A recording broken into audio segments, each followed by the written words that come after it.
경기도 파주에서 국내 첫 아프리카 돼지열병이 발생한 가운데 전남도도 방역에 비상이 걸렸습니다. 전남도는 24시간 상황실을 운영하고 거점 소독시설 확대 등 긴급 방역에 들어갔습니다. 영광 한비던전 인근에서 드론을 날린 40대가 경찰에 붙잡혔습니다. 국가 중요 시설인 원전에서 잇따라 비행하는 드론이 목격되면서 경찰이 수사를 이어나가고 있습니다. 5.18 진상조사위원회에 20년 이상 군 경력자를 조사위원으로 추천하는 내용의 5.18 특별법 개정안이 국회 국방위 법안 소위를 통과했습니다. 이번 개정안 통과로 그동안 지지부진했던 진상조사위가 출범될 것으로 기대를 모으고 있습니다.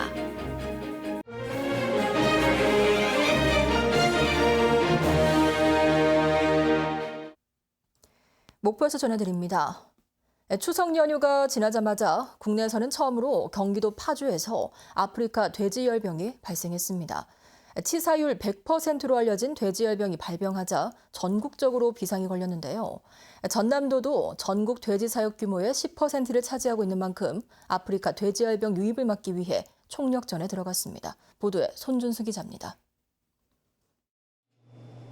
무안군의 한 돼지 농장. 평소 같으면 출하를 위해 차량이 오가는 등 바쁘게 움직여야 하지만 적막감만 감돌고 있습니다. 경기도 파주에서 아프리카 돼지열병이 발생하자 48시간 동안 가축 이동 중지 명령이 내려졌기 때문입니다.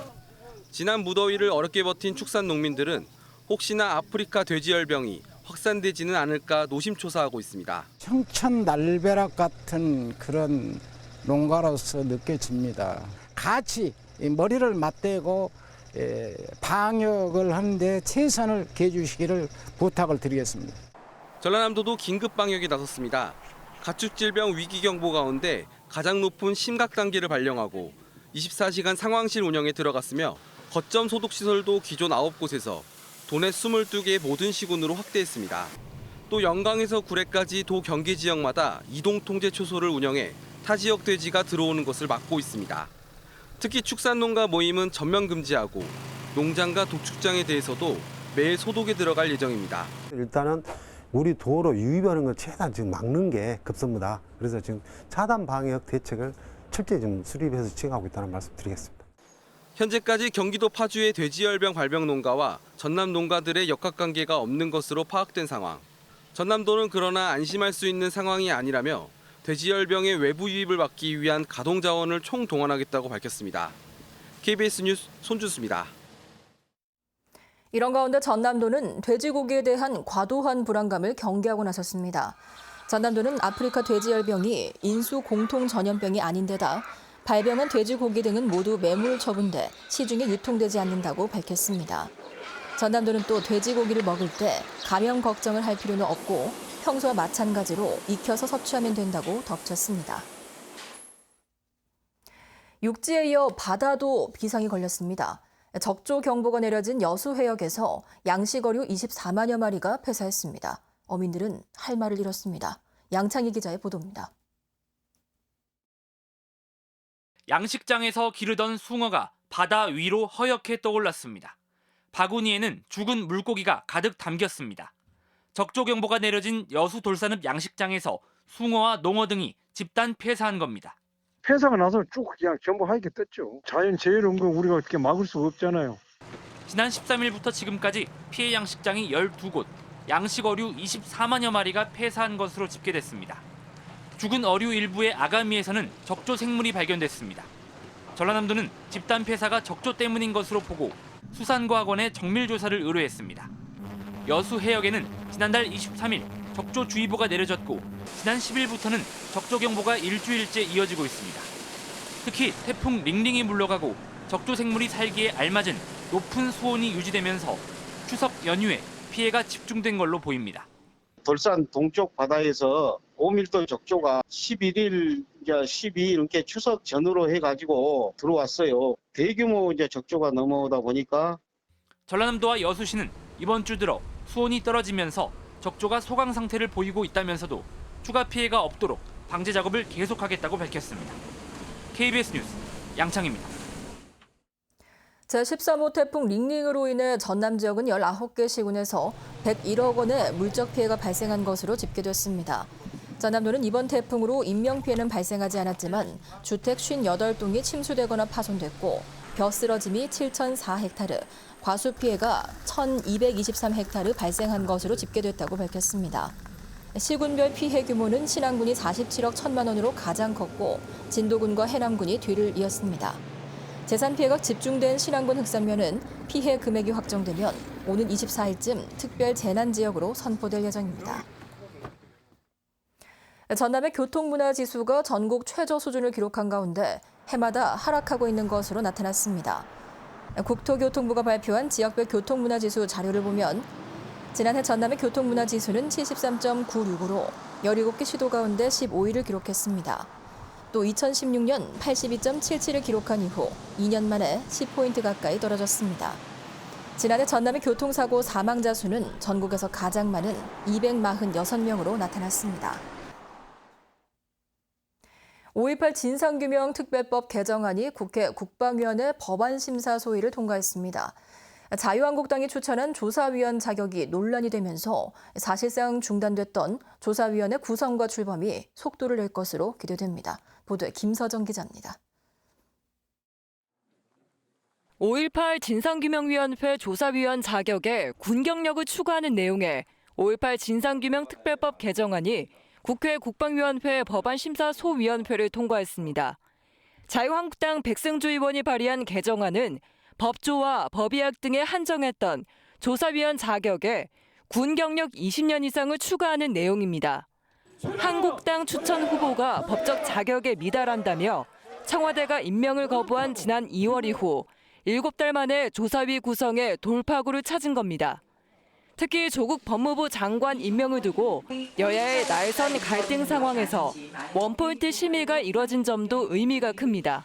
특히나 광주 시민사회나 5월 단체 쪽에서 여기에 대한 요구나 압박이 국회에 굉장히 컸었고요. 여야 의원 할 것 없이 이 법안이 꼭 통과가 돼야 된다라고 하는 것들을 충분히 좀 설득을 하고 개정안은 국방위 전체 회의와 법사위를 거쳐 이르면 11월 중에 국회 본회의 통과가 예상됩니다. 국회 일정이 순조롭게 진행되면 내년 초 조사위원회 출범도 가능합니다. 5.18 단체들은 조사위 구성을 위한 실마리를 찾은 만큼 빠른 시일 내에 조사위원회가 출범돼야 한다고 강조합니다. 너무 1년이라는 세월이 이렇게 너무 오래 걸리다 보니까 또 금년이 넘어가면 내년은 정말 어려울 거거든요. 그래서 일단은 출범한 게 더 중요하다 이런 생각을 해봤었습니다. 네. 법시행 1년이 지나도록 한 발도 나가지 못했던 5.18 진상규명 조사. 내년 5.18 40주년을 앞두고 속도를 낼지 주목됩니다. KBS 뉴스 김서정입니다. 사우디아라비아의 석유 시설이 드론 공격을 받으면서 드론 테러가 현실화되고 있습니다. 한비던전이나 여수산단 등 국가 보안 시설도 드론 비행이 금지돼 있지만 사실상 무방비 상태입니다. 김호 기자의 보도입니다. 드론 비행 금지 구역인 한비도원전 주변. 경찰은 한비도원전과 1km 안팎의 거리인 가마미 해수욕장 등지에서 8차례에 걸쳐 드론을 띄운 혐의로 48살 이모 씨를 적발했습니다. 경찰은 이 씨가 풍경을 촬영하기 위해 무게 900g짜리 소형 드론을 띄운 것을 감안해 형사처벌 대신 과태료 처분할 방침입니다. 영광에 소재한 한비도원전은 국가 중요시설로 그 주변에서 관계기관의 승인 없이 드론을 띄우는 행위는 처벌받을 수 있습니다.